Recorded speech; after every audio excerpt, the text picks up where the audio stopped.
For today's double indie game review, we turn to two very different adventure games with the Bookwalker and Stasis Totem.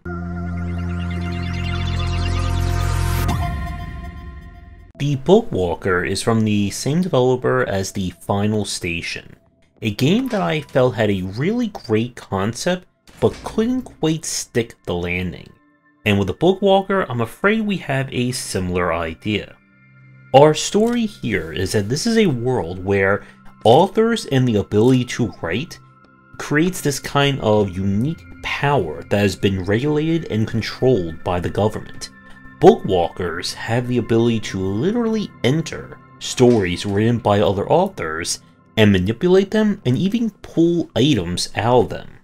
This leads to a black market of people diving into books illegally, messing with other works, and getting those very powerful items and doing whatever the heck they want with them. As far as premises go, it's a very unique and original world, and I hope, right off the bat, that we see more of this concept in another story or another idea from the developers.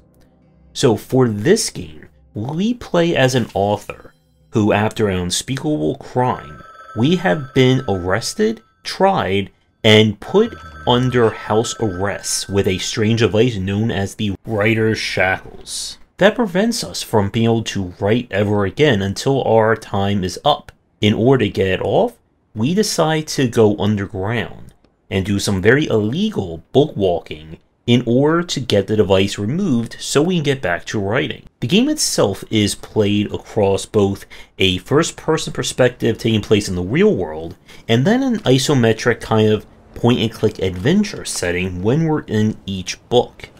The concept is that in the real world, we may need to find items or change our own page to give ourselves new combat powers, more of that in a second, while in the book, we must solve puzzles and generally follow the path of the story in order to get the necessary item and complete our job. Each book takes place in a completely different environment, completely different story, and of course, completely different puzzles.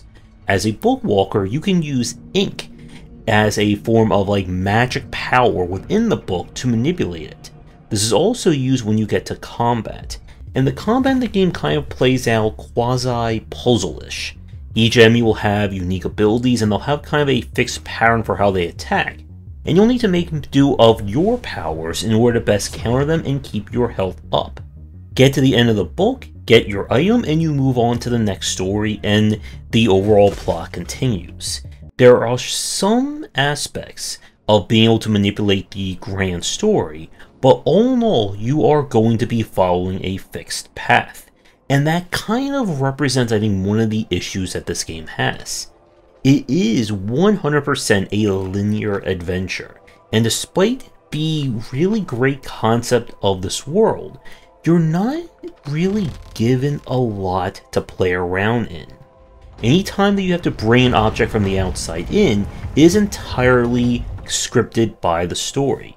You're not really given a chance, I think by design, to see the consequences of your actions. There are newspaper headlines that you get after each book job is done, but this world definitely screams to really be investigated further or have a more fleshed out story told. In terms of the gameplay, the puzzles I would say are on the moderate side.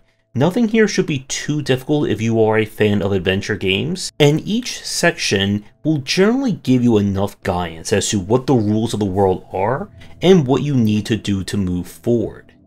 Combat does feel a little bit like padding.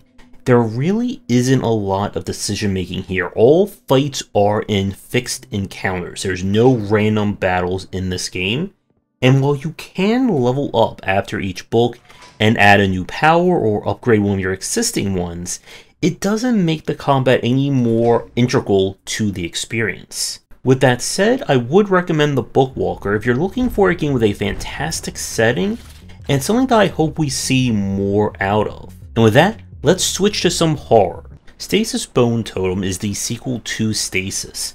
Both games take place within the same universe, but in vastly different settings.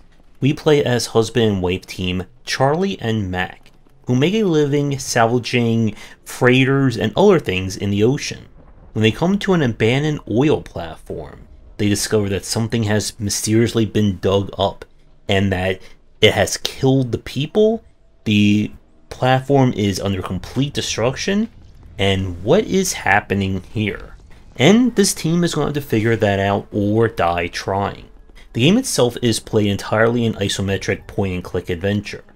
The kind of twist of this game is that you'll be able to swap between Charlie, Mac, and a somewhat adorable, intelligent stuffed teddy bear that belonged to their daughter. Each character will be in a different part of the location, and things will kind of move and shift around as you go from chapter to chapter. Each character has a kind of special power that they can use in order to manipulate items and solve puzzles.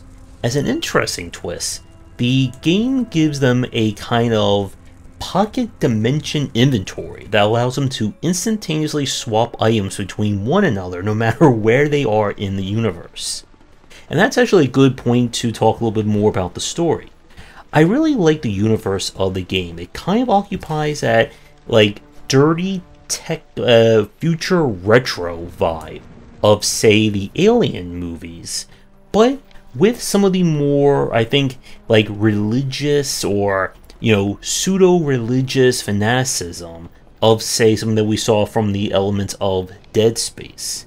And it really gives this game a unique feel and vibe to it, that once again, we're only given a peek into a far larger and more disturbing world than we're really getting a chance to explore. A lot like last year's Signalis. With that said, unlike our last game, Stasis Totem is on the advanced side in terms of puzzle and adventure game logic, with 3 different characters occupying 3 different locations with a variety of puzzles in between them.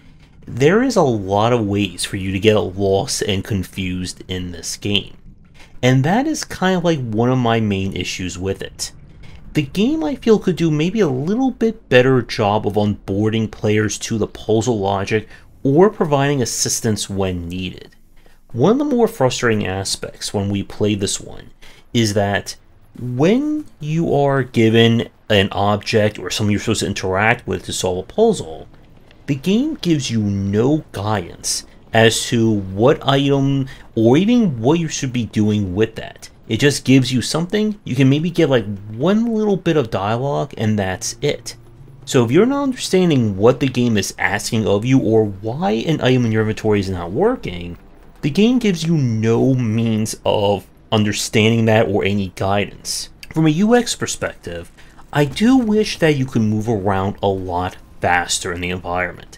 While you can double click on doors to like instantly interact and kind of quote unquote fast travel from room to room, as you get further into the game, the environments get far larger, which means more time spent slowly walking from point A to point B.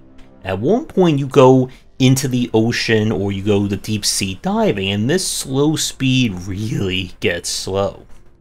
As an interesting touch, while you can die in this game, being more like a survival horror-ish, it is not meant to be a punishment. Instead, you get achievements for finding all the different ways these characters can die, and you're treated to a very stylized and very brutal death animation.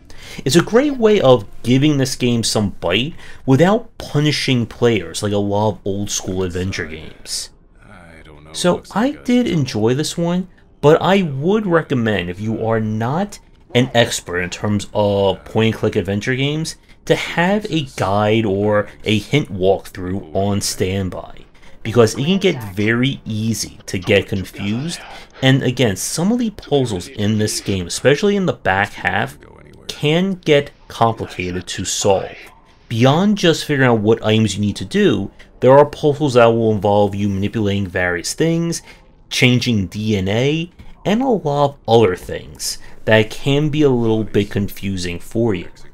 But I did enjoy the style and the story of this one, and I hope we get a third game that explores more of this universe. I would like to thank both developers for providing press keys for me to check their games out, and let me tell your game. For a future review, please get in touch. That's going to do it for today's video. Thank you so much for watching.